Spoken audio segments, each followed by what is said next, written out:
আমি সৌনক সরকার। আজ আমার নিবেদন খোকার ইচ্ছে। লিখেছেন কবি হৃদেন্দ্রনাথ চক্রবর্তী। উঠতে বসতে বাবা হাঁকে, বলবো তোকে কি আর, হতেই হবে তোকে দেশে মস্ত ইঞ্জিনিয়ার।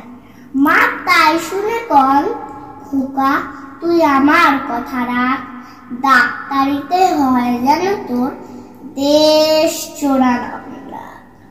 জেঠু বলে, কি হবি তুই? আমি সেটা জানি, তুই হবি এক নোবেল জয়ী বিখ্যাত বিজ্ঞান।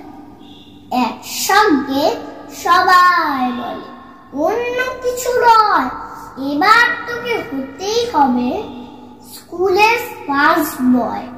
আমার ইচ্ছে ঘুড়ি উড়াই, লাট্টু ঘুরাই, আর ক্রিকেট খেলি, সাথে করি মস্ত দিন। কিন্তু সেসব করতে গেলে সবাই আসেন তেরে। সবাই বলে, মন্দে পড়ায়, এক্ষুনি সব ছেড়ে। কি আর বলবো, এখন আমার অবস্থাটাই এই। লেখাপড়ায় দিন কেটে যায়, কিচ্ছু খেলা নেই। এক একজনের এক এক ইচ্ছে সবাই দিচ্ছে তারা, তার ফলে ভাই আমার নিজের ইচ্ছে গেছে মরা।